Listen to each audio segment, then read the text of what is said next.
Oh, let's wait for it. Let's wait for for that. it. Let's wait for it. So here we are. Here we are. Here we are. Digital Music starting. Masters episode 4. Episode 4.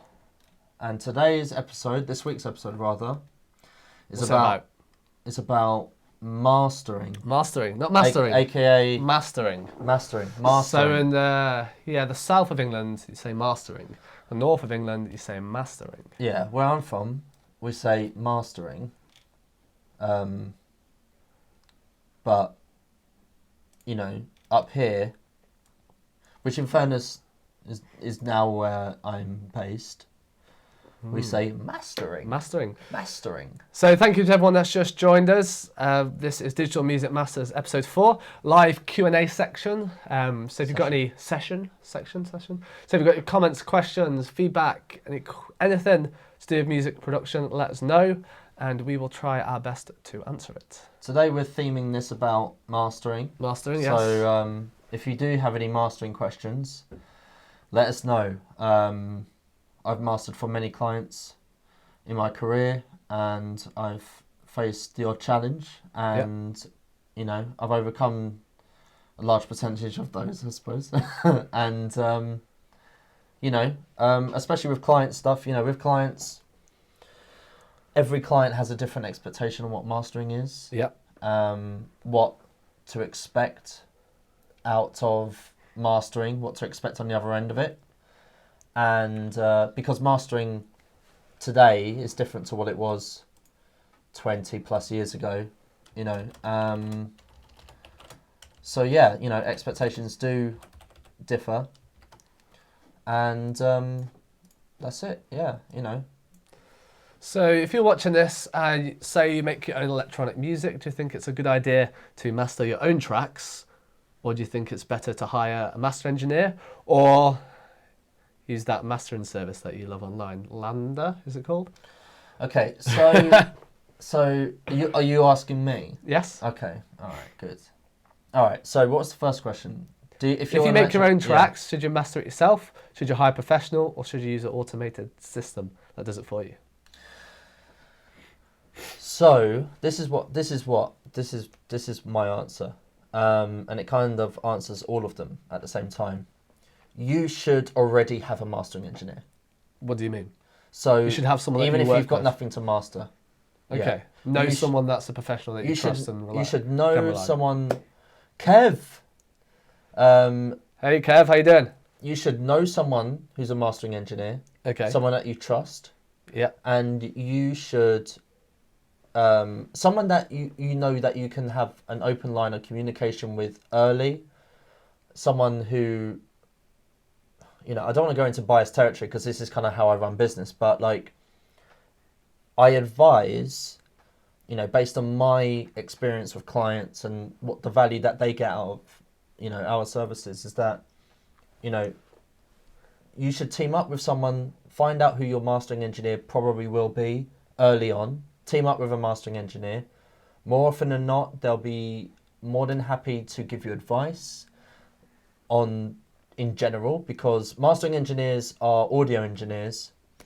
Mastering engineers, you know, they're not born mastering engineers. They've come from music, they've come from whatever, and there's a lot that they can advise you prior to the physical process of mastering, to make a better production, make a better mix, things that you just won't think of, or you might not think of. So you think it's a better idea for all those people watching on the live stream now? I asked Christopher which he thinks, what he prefers to do, or what he thinks you should do if you make electronic music. A, master yourself. B, find a professional master engineer to master it for you, or a master engineer service. Or C, use kind of an automated thing, like Lander, is it called? Lander, there's others, yeah. Yeah, so Chris's answer is really find a professional you're happy working with and have an ongoing relationship with them, really. Just have a relationship with them. I mean, mastering engineers are actually good people to know, good people to get advice from. Yeah. And they can give you, you know, they'll at least give you an expectation on what to expect from them, you know, and things that you should do. Don't think of them just as mastering engineers. Think of them as audio experts. Yeah. You know, and because if anyone's an audio expert, it's a mastering engineer or a mix engineer is an audio expert. You know, especially in mastering engineer in a way, because mastering engineers are the very people who have to know all of the things. Not everything, but they have to know every component on what a good translatable master will be. They have to be aware of a lot of things that most people probably aren't aware of, or mindsets or ways of thinking that most people probably don't adopt. Because if you're a musician, you're probably mostly creative, but mastering engineers have to be both left brain and right brain, and basically a good balance of both. They have to be completely empathetic to your music, but they also have to think technically about things like dynamics, stereo, and stuff like that. So we've got a question from Kev, who's, I think you should answer this one. Yeah, naturally. If you want to read it out for people watching the live stream or the recorded replay. King Bowsley is asking, I want conformity and continuity for my paid releases. I'd get Chris to do that for me. For paid work, I want continuity. So my first release sounds like my last as far as mastering is concerned. Yeah, so that kind of, in my opinion, validates what I've just said. If you want continuity, you might be surprised of how early in the process that might need to start happening, if that makes sense. Not just mastering, because as we've talked about before in the course and stuff like that, mastering can't change a lot. It can add continuity to an album or to a series of songs, in the sense of loudness and EQ and stuff like that. But this is all good reason to start having a dialogue with your mastering engineer, or start shopping around for a mastering engineer sooner rather than later. You don't think it's worth learning to do it yourself? Yeah, absolutely. Hey, Chris, you should learn everything. You should learn everything, even so that you can trial it out, or even so you can communicate with the master engineer. So you can communicate with the because if you don't know the terminology, you don't know kind of the phrasing of how stuff is, or what you want it to sound like exactly. Because a lot of music production, a lot of sound engineering is a language, really. It's a language that you have to learn. Yeah. It's not just something you can just pick up. You have to proactively learn it. And even if you just read a book on mastering or take a course on mastering, and then when you communicate with the master engineer, you'll know a lot more. Yeah. And he respects you a lot, or she respects you a lot more for that, because you actually know what you're on about. You're not just some idiot who's just sending something. You are an engineer. You are someone who's passionate about their work. I've had... Kev says, train for ninja skills, learn to talk shop, the lingo. Yeah, that's true, exactly very true. True. Yeah, that's exactly true. And especially when you actually... Well, first of all, what I was going to say is, I've actually had mastering clients who took the course.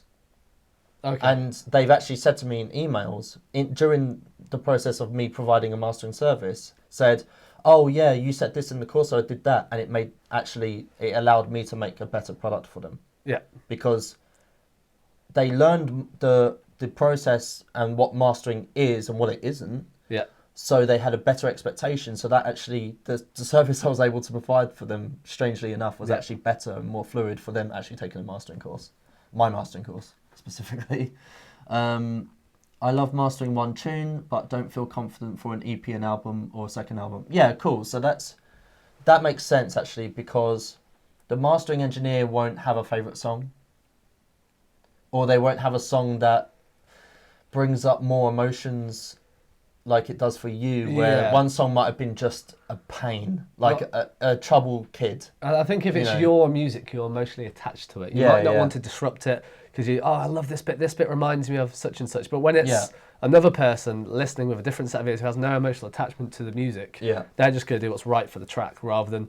It's like playing in the band. People get emotionally attached to certain parts rather than what the overall outcome should be, which is why hiring someone else to do it for you can help. To give you another example of that, we've had mixing clients, for example. This is a very common thing, but if the guy or gal who is your liaison in terms of the client, if they're the guitarist, they always want the guitars louder in the mix. Yeah. It's the same thing.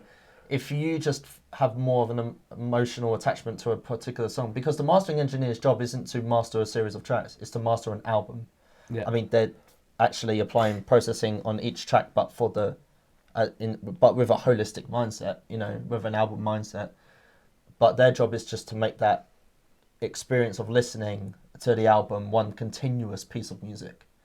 You know, and that's basically balancing everything, you know, loudness, EQ, dynamics, all of that lovely things. So if anyone's watching this and they want to learn to master at home, have you got any top tips? Is there any like plugins or anything, any certain monitors or anything like that you can quickly implement now?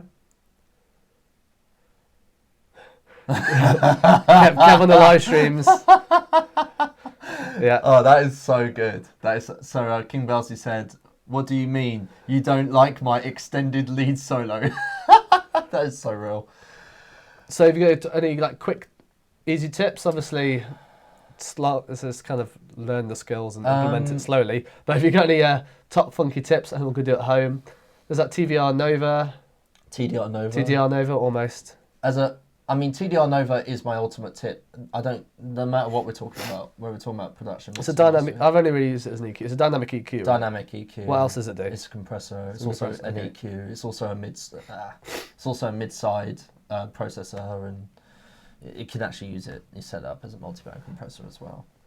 Anyway, it is relatively expensive, or is it free, or is there some kind of upsell? 50 euros. 50 euros. Well, there's the free version, but yeah. Kev likes it. Yeah. TDR Nova. There's the free version. I'm going to try and not talk about TDR Nova today because I talk about that plugin too much, even though it's the best plugin on the market. You need to work for TDR. Yeah, I know. Yeah. They know who I am. Yeah, they know. They know me. They know you. Yeah, and there's the Gentleman's Edition. Which is sophisticated version. Yeah. Not the most PC name for a plugin. Yeah. No, but anyway, I probably shouldn't have said that. Gentleman's. Whoops. Yeah. Gentleman's plugin. Yeah. So that is Heavy Metal Mix 91. John. Hello, How John. you doing? Of course he's talking about it. 50% off. We got it for 18 UK. Kev's got it on sale. Yeah. The Gentleman's Edition, I hope. Yeah. So what's the difference between the sound like we're working for TDR? What's the difference between the Gentleman's Edition and the normal one? I'll come back to that. You said top tip. Top tip. Okay, I just threw that in because I know top you like tip it. from mastering.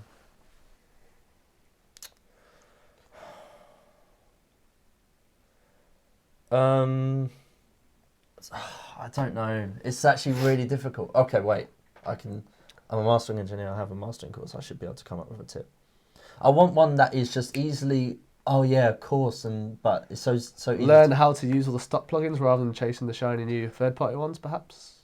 Calibrate your monitoring. Okay, fixed margin levels. Decide on a level. I mean, even if you have to do this temporarily. Oh, Chris, man, you smashed it. Exactly.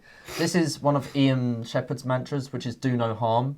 Yeah, I mean, that's What do you mean by do no harm? Like, entertain the possibility that you don't have to do anything. Okay. For me, that's like, I do this in mixing and mastering, and I'm going to come back to my tip in a sec, but this one is probably better. I always assume, because the worst thing that you can do is do too much. Yeah. I always assume the simplest solution. Mm-hmm.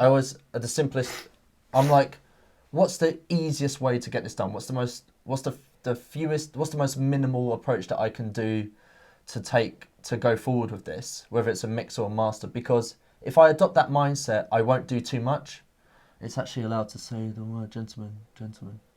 It is, okay, I'll probably, see, this is why I shouldn't have said what I said. Yeah. Noted. We'll leave it at that, I think. What was I saying? Yeah, so you'll be I think a lot of people where they get mistaken with mastering is because mastering is a thing, right? Because mastering is a thing, that means I have to do something. Yeah. When actually it might have already been there. Here's a question for you: if the mix is perfect, and they ask you to master it, just do nothing. Okay, so. Or do you feel obliged to do something? No, it depends. Well, depends what you perceive as perfect. That as well. obliged thing, that's kind of a problem. That's kind of the problem that we've all experienced. It's like, who am I? I think I used to really struggle with like, oh my god, but if there's nothing to do, then who am I in this, and what value am I bringing? You're just another pair of ears to it's give a perspective. Yeah, Really. it's the quality control. Doing quality control, then nothing else is still mastering. Exactly. Like if you sent me something to master and I did nothing, I mastered it. Yeah. You get me? It's the quality control part of it. I feel like a lot of artists want to send the stuff to a master engineer just to confirm that it's finished, it's done. Yeah. That's the main reason why I use master engineers. Dave Pensado said that. He said, I actually use a mastering engineer just as a safety net. Yeah, well, the reason I use master engineers is just because I just spend so much time just tweaking it and messing around. Like, no, it's good enough. Send it out. It's done. And then once it's been mastered, it's done. I can't. Well, I can, but I choose not to edit it because otherwise, you just, for me anyway, writing music, I just spend all day just never finishing it. There is also like John is pointing out, there's also the administrative side of mastering. Like, not everyone will necessarily know what the right format for a master is, because mastering is the process of creating the master. You know, the copying from which all duplicates are going to be made. What's going to be replicated on online streaming, via online distributors. So I'm an artist. I'm an artist. I need to get my song from mixed to Spotify, right? Yeah. The process of that is creating the master and uploading the master to the online distributor who push that master out to the stores. That's the actual process. Will you have a different master for different platforms? No. So would the Spotify master be the same as the SoundCloud master? Would it be the same as the CD master? Was it the same across all platforms? Yes. That's the master. The master is the master. There's only one master. Yeah. So don't most of these platforms kind of limit or compress the audio or edit it at all? Or no, they don't. They just, if it's too loud, they turn it down. Okay. If it's just louder physically turn than, it down, not limit it. Yeah, they just turn it down. Okay. You know, via gain. Yeah. And the thing is, you can't, you know, the reason that they do this loudness management is not to make you conform to loudness. It's actually just to play back everything at roughly the same loudness. So if there's one track that's quiet and one track that's louder, they make the loud one quiet. Yeah, they increase the quiet one, or it depends. Nearly always no. The only exception is, and this isn't something people should think about in my opinion, but the only exception is that Spotify do have a limiter in place, right? But the limiter doesn't do the normalizing. The gain going in does the normalizing. So if they have to turn it up to reach their target level, right, they can do it without clipping. Because otherwise, if you turn it up without a limiter, it's going to clip, right? Yeah. However, that's I don't think that's reason. I think, in my opinion, they just shouldn't do that. They should be the same as everyone else. They should be the same as everyone else, in the sense that they just turn down the loud stuff, but don't turn up the quiet stuff. Okay. For whatever reason, they apparently don't. You know, they use a limiter. So I've got a question from Michael. How can someone at home get commercial levels on their track? First of all, there's no one commercial level. That's just something that doesn't exist. So you use reference tracks, or no reference track? The very last reason in the world that, in my opinion, you should use a reference track for is loudness. Okay. You should, when you're using a reference track, you should turn it down. Okay. Because I think everyone has taken reference tracks too literally. They're reference tracks, not matching tracks. You know what I mean? They're just there so that you can get a perspective. They're not there to match. You know, everything's supposed to, two pieces of music are different. They're going to have different EQ curves. They're going to have different dynamics. They're going to have even different loudness. The commercial level or the commercial loudness, that's not something that was ever standardized. Which is why there was a loudness war in the first place, because everyone was just trying to be like 0.1 dB louder than the other guy, you know. But so question from Kev: classic FM commercial level, capital FM. So that's actually it's perfect that King Belsey has said this, because there is no radio ready loudness, because the radio, they use like dynamics processing and stuff like that automatically. They run the stuff through basically a chain on their end to get it to that loudness anyway. Yeah.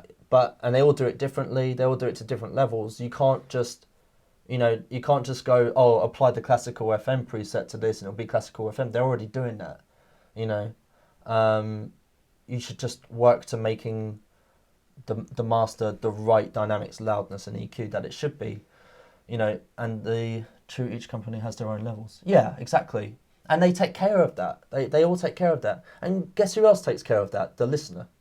Yeah. This stuff, like, I was never aware of the Loudness Wars. So I was a consumer of music for a long time before I got involved in music.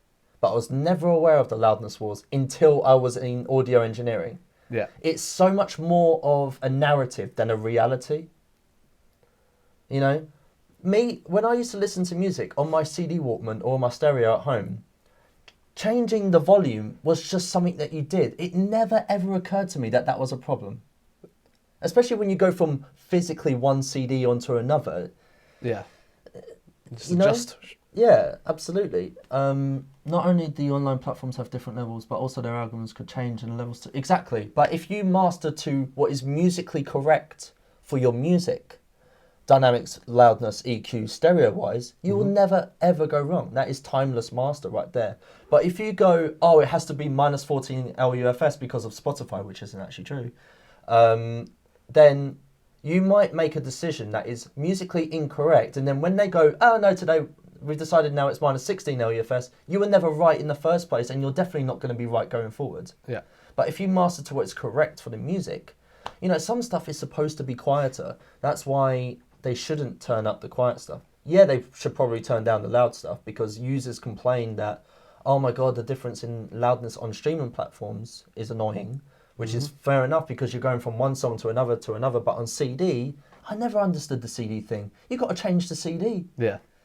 How did that? That's why for me it was a big thing, a big narrative fueled by record companies and executives who are because the process of someone making music and it getting released, there were so many executives and corporate people in that chain of command, everyone trying to justify their position to the point where, oh, it's got to be loud, loud, loud. No one cares. No one ever really cared, in my opinion. I never cared until I got involved in audio. Then I never cared until someone said Loudness Wars. And before that, it was never a problem. I rode that volume button. That was part of the... That is it can part go of pretty music. loud, so... Exactly. Yeah.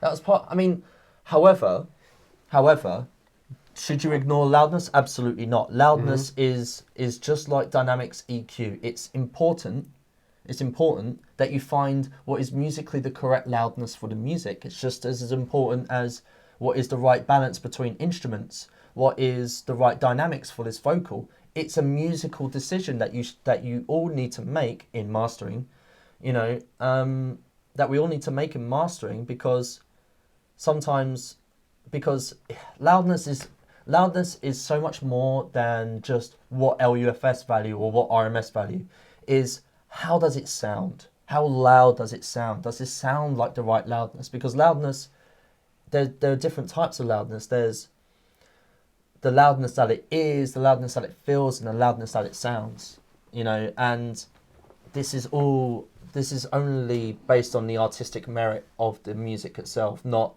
some non-existent standards. Okay, so I'll make my algorithm track to the Fletcher-Munson curve. Yeah. So the Fletcher-Munson curve, this is something that I think people think about sometimes too much. You should be aware of things like the Fletcher-Munson curve, but it's already happening. Can you explain to people watching this what the Fletcher-Munson curve is? So the Fletcher-Munson curve is actually, first of all, the Fletcher-Munson curve, or the equal loudness contours or whatever, refers to the way that we perceive the EQ of a piece of music at different sound pressure levels. So sound pressure level is literally the objective loudness of output. Okay. If you turn up your speakers, you're increasing the sound pressure level in the air. Okay, loudness is the way we perceive changes or differences in SPL. But SPL is physically what is happening acoustically. You can measure it with a SPL meter. Okay, so and the Fletcher-Munson curve or / equal loudness contours say that, and it's true, that when you listen at lower SPLs, the curve is more weighted to the mid-range, and as you turn up the SPLs, our EQ in our brain or ear/brain flattens. Okay. So lower SPLs is like this, higher SPLs is more like this. However, the equal loudness contour, like loudness is a very subjective thing. Like, there's nothing you can do really with the equal loudness contours. You can't be like overly scientific about it and goes, okay, well, in order for my thing to be louder, I need to EQ it against the equal loudness contours. When that's first of all, that's ridiculous because it's dependent on the sound pressure level, which you never ever have control of in digital full scale. When we talk about LUFS and stuff like that, that is not sound pressure levels. It's just an approximation of loudness relative to digital full scale. Something could be at -10 RMS digital full scale, but be at SPL 10 or SPL 120, and then the equal loudness contours are completely different. So you never have control of that. You just have to make the best decisions based on the music, the balance of the instruments, the dynamics, the staging, the loudness, etc. And the more you serve the music, the better the translation will happen. And the way that you start to realize what those things sound like, that just comes from experience and having good monitoring and being aware of all of the things that you need to be aware of. So we got another question from Michael. What is a healthy headroom target coming out of a mix and starting a master? Below 0. As long as it doesn't clip. Below 0. When you're mixing, practice gain staging, give yourself all of the headroom that you need, and that's it. And then your peak level will probably just stay well under 0 anyway. Export that as a 32-bit float or as a 24-bit dithered and send that to your mastering engineer. The peak level has no bearing on what's going to happen mastering when mastering happens, because if they can just turn it up or turn it down with a gain stage at the beginning of their chain. But below 0, if your mix is clipping on the master bus, whack a gain on it, turn that down. Yeah. Boom. As long as your peak level is below 0. So we just filmed a video today all about gain and gain staging, which will be on the Digital Music Masters Facebook groups, facebook.com/group/Digital Music Masters, and also be in the Digital Music Masters YouTube channel. So which will be up today or tomorrow. Yep. So if you want to know more about that, it's about 6 to 7 minutes. Christopher summarising gain and gain staging. Yeah. Check that out as well. Last note on that: if your mix bus is clipping, please don't put a limiter on it, because that will compress the dynamics. Just turn it down via a gain stage. So Sinan says, what about -18? Okay, so the -18 dBFS brackets RMS number refers to what the general nominal levels going into your plugins are. That's when you practice gain staging early in the process, so that if you're using analog plugins and compressors and stuff like that, it's just -18 dBFS RMS is a good place to start on your channels. King Belsey, -6 dB, but for me the best master I did learning was when the pre-master came out at -12 dB, gave me loads of room to boost or cut, good for a novice. Yeah, I mean, they're both below 0. I mean, it's what matters is like what I said in the limiter video. The peak level doesn't matter. What's underneath it that matters. It's the dynamics and all of the stuff underneath it. Thanks, gents. You are more than welcome. Mastering don't need anything. Yeah. That kind. Okay. Because the mastering engineer can just use... Yeah, exactly. Because the mastering engineer can just use a gain plugin to turn the mix down. Exactly. So if you give me a mix to master, I don't care about what the peak level is, but I do care that you put a limiter at -6 because you read online that you should do that, and now the dynamics are gone. You know, you reduce the difference between the RMS and the peak level is like 4. Because I've had clients, loads of clients say to me, oh, it's at -6. I'm like, great, sausage, right? And the difference, the dynamics, because they read online that they need 6 dB of headroom, they put a limiter on it when they should have turned it down because the limiter has killed the dynamics. That is now just a, you know, if you give me a sausage, you'll get back an EQ'd sausage at best. Yeah. That's I tried to figure of a better word than sausage, Polish but that's sausage. Yeah. But that's the thing, you know. That's because of sausage fattener and stuff like that, you know. It looks like a. I've said to clients before, like, you know, especially. Why did you give me? Yeah. I've said to clients before, oh, cooking up some sausages. Yeah. You'll receive those in your inbox shortly because the mastering. Yeah, I've already read that. That's right, John. That's you get right, it, man. John. You get it. So going back to fixed monitoring level. Oh yes. So fixed monitoring. What level should you have it? Just obviously not too loud because you might get ear fatigue. Not too loud and not too quiet. Just right. How do we do that? Just tape it there. What I do with a lot of stuff is I have a bit of tape on stuff and I write the levels and I put it on there. My preferred way to do this, because it's based on your ears and your room and your environment, is Spotify.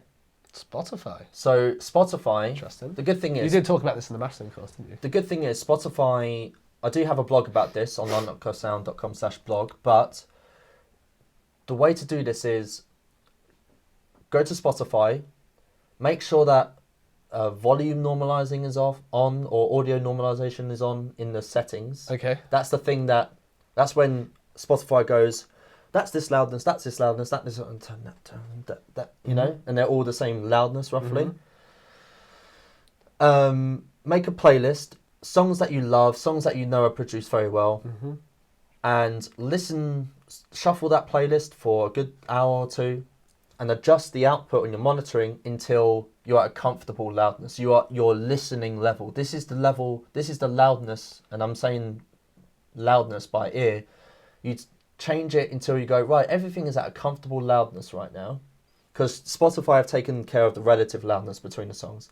This is now playing back at a comfortable loudness. It's not too fatiguing, and I can hear everything, but it's not too loud that I'm going to be exhausted or I'm going to lose. Like, I set that up before, and now that means I work now to... I don't get ear fatigue, because I calibrated that perfectly once. I never, ever get fatigue. I do with headphones. Yeah, headphones are fatiguing, for sure.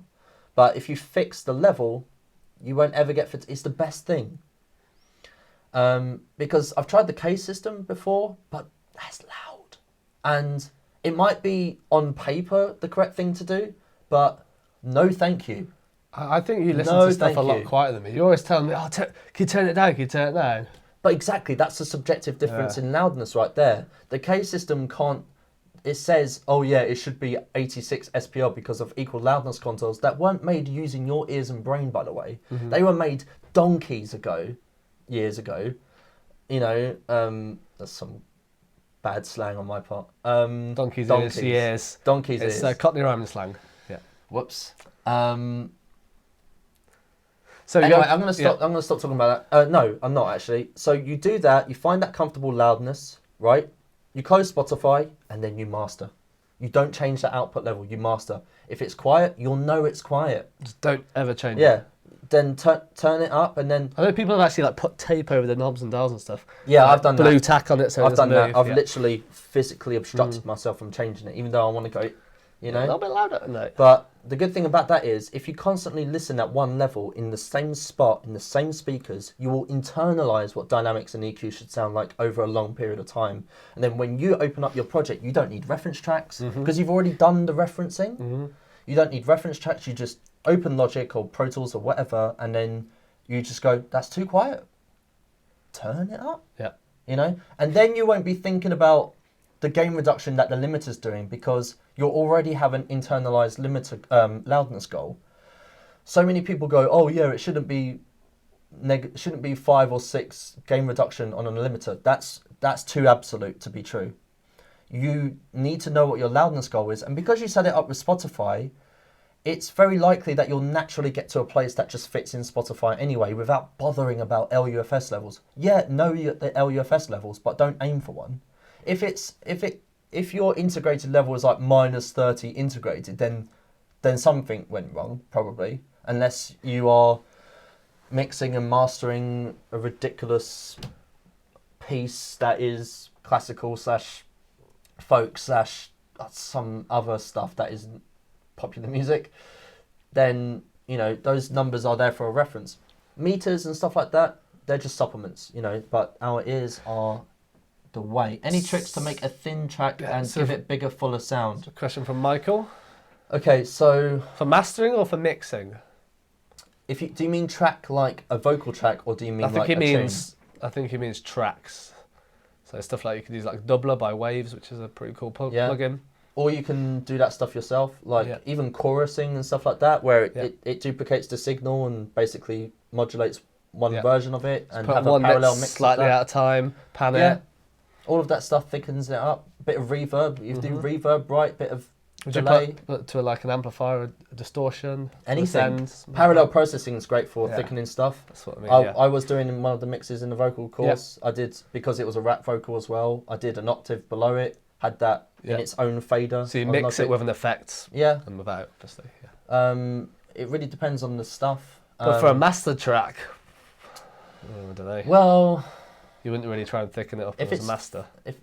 Would you? Thin might refer to the EQ.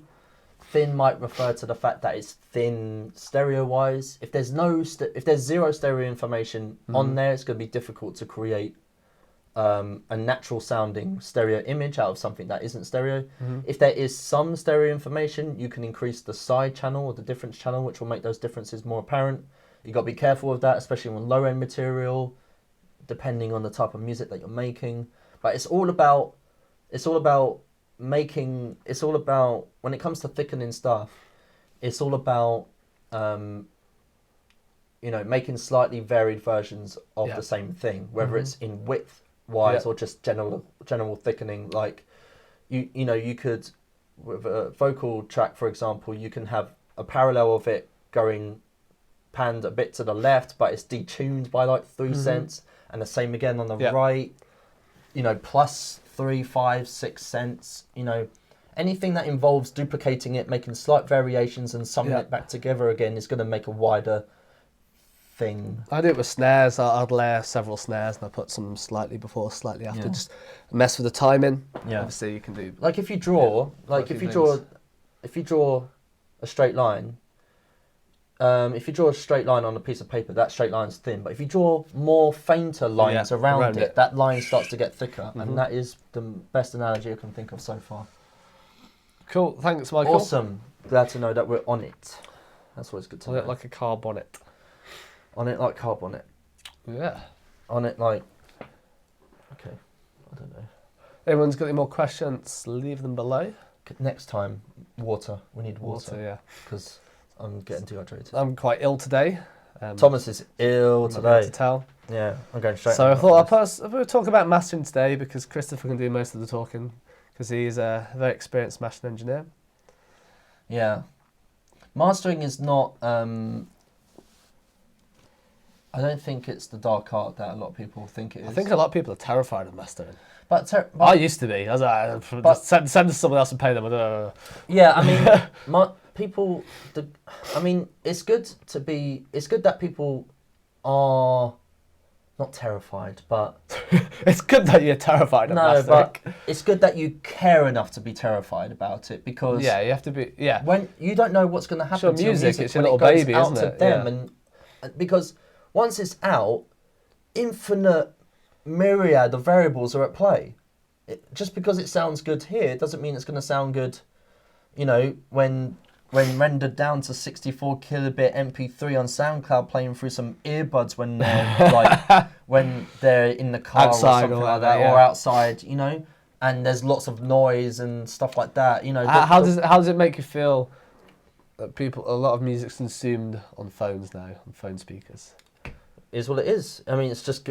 I mean, it's a miracle that we even get to talk about and complain about something as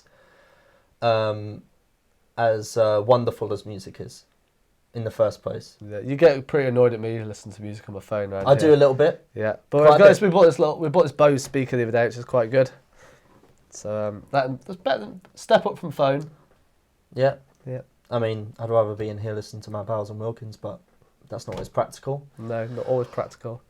Okay, but you know, I don't like to complain too much about things like MP3 and stuff like that. It's like, well, the fact that, you know, when I have a client and they're from the other side of the world and they captured their voice with a microphone, and then that's been converted into a little thing, and that's been transmitted over the internet, and it's come out and it sounded remotely like what they said in the first place, that is nothing short of a miracle. Yeah. The fact that that works, the fact that this works, the fact that this works, the fact that we're live streaming Zoom right H5 handy recorder. the fact that, you know, these guys, you know, can listen to what I'm saying in real time, no matter where they are, things like that. I'm too overwhelmed by how awesome that is to be like, oh my god, you know, people shouldn't be listening to MP3s because that's not the actual original. You know, that... I do get a little bit like that though, so. Is phone better than my Sony cassette? It depends, actually. Depends what you So better's... Okay, so we're actually getting into very subjective territory. Okay, so... Okay... The speakers on my phone are quite good. Rabbit hole. For a phone. I'm trying to think. I'm trying to decide which rabbit hole I'm going to go down, because I need to go down one of them. And there's like 5. Wait. Okay, so let me go down this one. It's actually subjective. So even if it depends on your phone and depends on the cassette and the Walkman and stuff, but even though the cassette might be a lower fidelity medium, some people prefer it. A lot of people like this with records, aren't they? They prefer vinyl than CD. Vinyl is a lower fidelity format than today's digital uncompressed formats. Just is. Like, the numbers are the numbers. Yeah. The signal to noise is It's a different sound, though. It's warmth at times. Exactly. But it's distortion, it's noise, and guess what? You might like that. I might go, this is better on paper, but you might go, it's too clinical, too open, too whatever.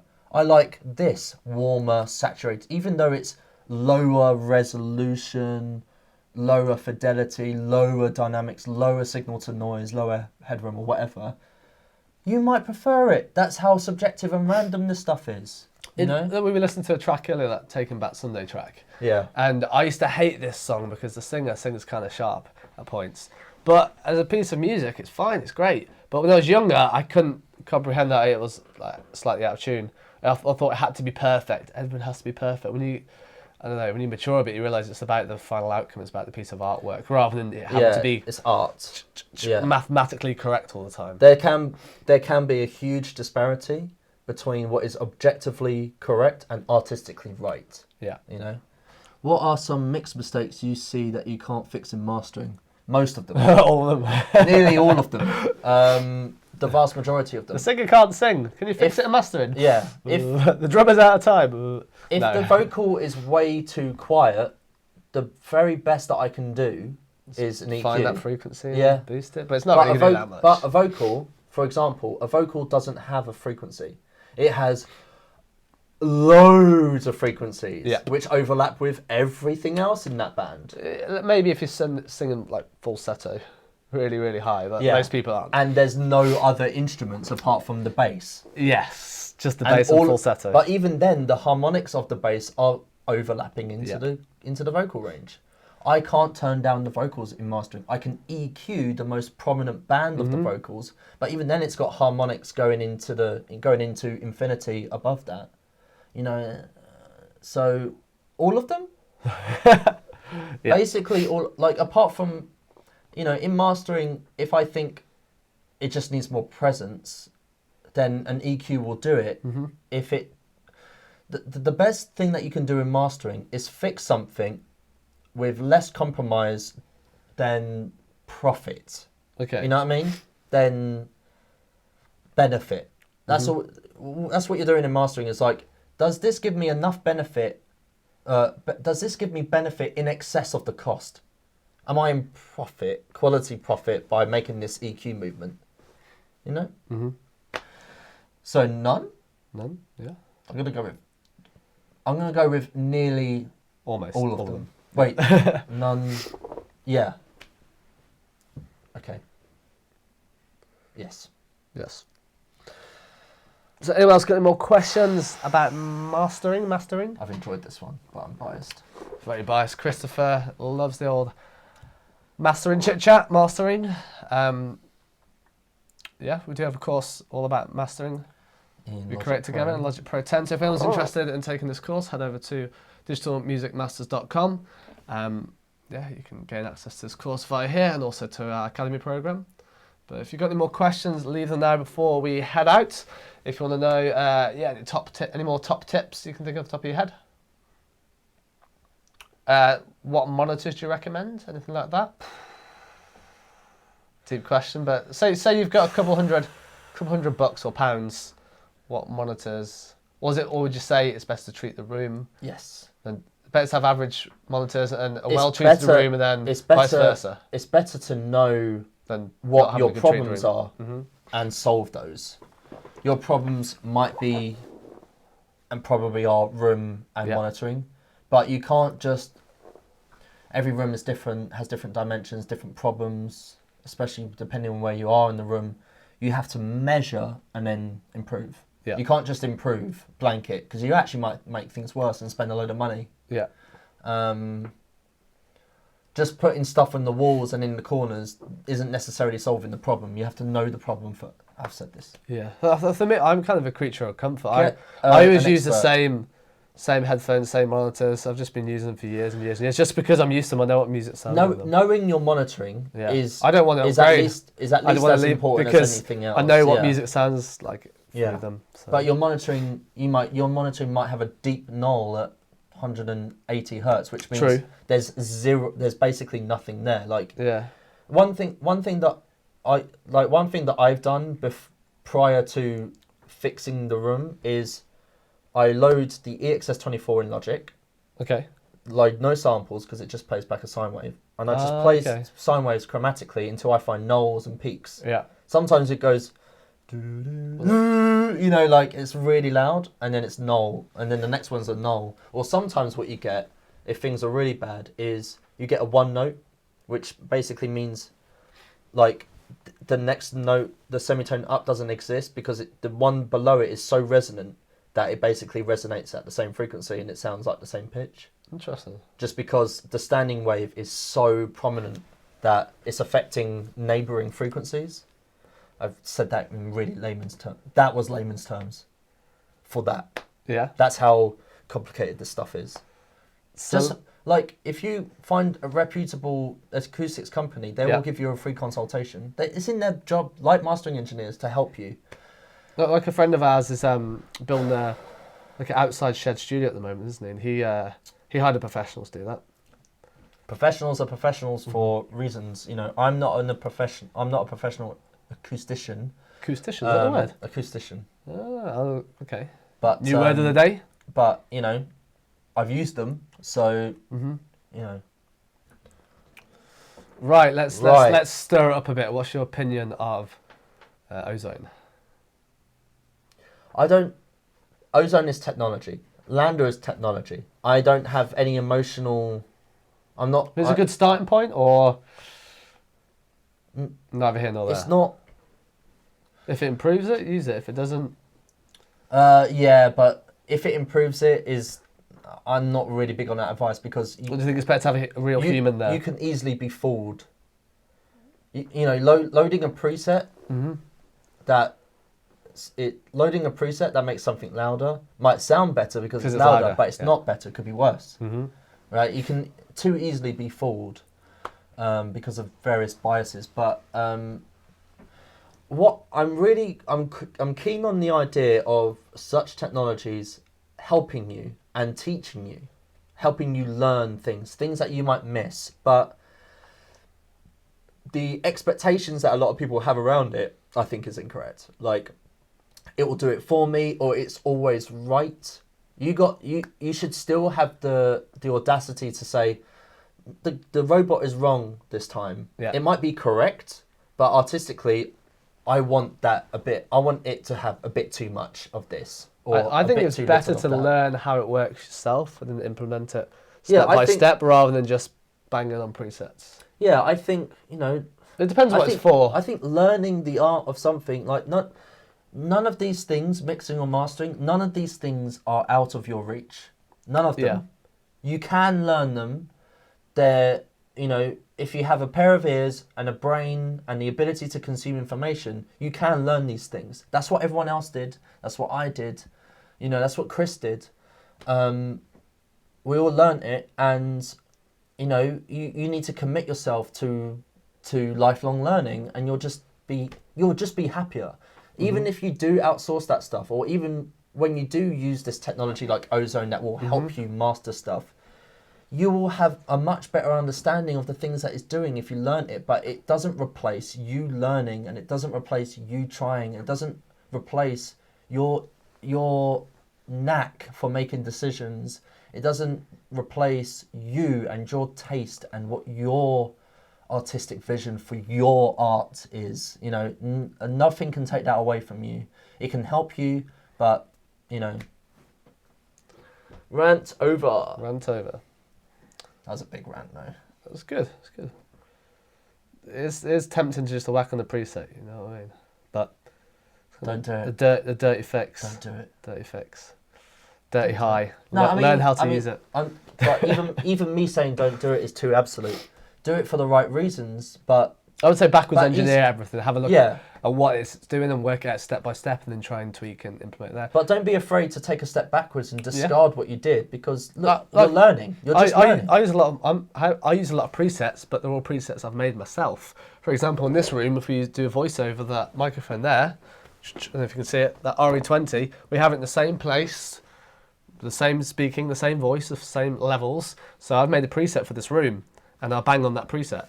But that's me making the preset to scratch. It might take me an hour to make the preset, but once I've made it, as long as I'm, so you can always make your own presets. Thank you, CMG Music Production. Much appreciated. Yeah.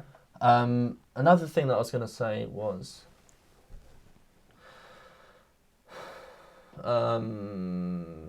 what was it? It's gone. It's gone. Oh, yeah. So, the amount of times that I've started a client mastering project, right, and spent an hour on it, spent 2 hours on it, because when it's a single song, I generally start to think, oh my God, I've spent more than an hour on this single song. Yep. I'm going into too long territory. Mm-hmm. 2 hours have gone by. I've got 7 plugins on it, on one song. Yeah. And then I go, nope. I'll start again. And then I'll get there in 2 plugins and it's better for it. Like, that's just part of the process. I don't go, oh my God, I spent 2 hours on it. Mostly attached by the time and then amount you spent on it. And then I'm like, oh, I have to finish this version because I spent 2 hours. That is not Do a you ever thing. get emotionally attached to plugins? You mean, I have to have have to an use EQ this. on it. I have to Yeah. have this compressor on it or anything like that. I mean, sometimes a stock plugins might be better, but in your head, you're like, I'll have to use this Waves plugin or this Slate That's plugin normal. because Been there. it's a better one. I just bought this plugin. I best use it. Yeah. All of those things are the wrong motivation to work on a piece of music. The only thing that you should be thinking about on a piece of music is the music and its merit. And I know that doesn't sound necessarily very practical, but it's reality. Like you can't be too romantic about the tools that you use or external reasons that are meaningless. When we read stuff online and stuff like that, and that influences us too easily, and all the marketing that the plugin companies use. But when push comes to shove, it's you and the music. Yeah. Well, honestly, especially when you're writing your music yourself, you can get emotionally attached to certain parts or to certain effects or certain sounds or certain synthesizers. That's why you need people. People around you, whether that's your peers, your mastering engineers, your mix engineers, or just people that you use for advice and feedback, your community are 10x better resources than what plugins you have. Do you think it's a good idea to show a non-musician some of your music? I guess, Yeah, absolutely. They're some of the best people. Yeah, I guess they could be the target audience, especially if you're making maybe dance music. Know your audience and know why you're making music in the first place and get the feedback from them. And guess what? Just put it out, man. Put it out on SoundCloud. The worst case scenario is someone's going to not like it. They'll forget about you quickly enough. Yeah. If everyone says, oh, it's not good enough or whatever, fine. That's your thing. That's it. You now know that. But yeah, ask non-musicians, because the thing with musicians are and know who to trust as well. But the thing with musicians or producers and stuff like that, they're almost too attached to the processes. They're almost too objective to the point sometimes where they're like, I feel like I need to say something constructive because I'm a music producer, so I need to be able to say something constructive, where most people won't have the knack to just go, or have the nerve to just go, I really like it, or I don't like it, I don't know why, but I don't. I feel like non-musicians base the music on an emotion. I like this makes me feel happy, this makes me want to dance, when the musician would overly analyse everything. I like the chord progression in the verse, or I like the harmonies, but I don't know, Right, any last questions before we head off? Because I'm feeling quite ill today, and Christopher has taken the lead on this one, all about mastering. So thank you for everyone that's watched. Any last questions, leave them now. If you do want to continue learning with us, be sure to check out our new academy at digitalmusicmasters.com. We have our courses and our programs on there. If you do want to learn a little bit more about music production, just head over to digitalmusicmasters.com. For anyone else watching, leave your questions now before we head off. I've had good fun today. Been leaning on this desk quite a lot. Not through boredom, but through physical illness. But yeah, it's interesting to see you get all passionate about mastering. That's what I do. Yeah. But I think it's a good idea to learn how to master yourself, then also use a professional, because you can't be good at everything. Yeah. You can learn the basics, you can learn kind of the fundamentals, but if you want to be extremely good at mastering, you're going to have to dedicate basically your life to it, or at least a substantial amount of time. Also, use a mastering engineer, not just because if you're using a mastering engineer, don't do it with the mindset of, oh, he or she will solve all my problems and I don't care about mastering. Learn from the process of using a mastering engineer. What I do is I physically, experience. with Paul Stato, who mastered the last album, I physically went to a studio and watched him master the whole thing. Yeah. Like for like a 12-hour day, I just sat there and didn't say anything, just watched him. So I thought, if I'm paying him to do it, I might as well go ahead and learn. Yeah. And it was really interesting, actually. You even had your slippers on, didn't you? Even had my slippers on, yeah. So yeah, thank you for everyone watching. I hope you enjoyed DMM episode 4, all about mastering audio. If you've got any comments, questions, feedback, leave them below this video. If you want to join us for next week's episode 5, it's 7 PM Wednesday. So the same time as this week, but yeah, next week at 7 PM. If you've got any comments, questions, live Q&A, we have a different subject then. Join us then. Thank you for everyone that's watched, and we shall see you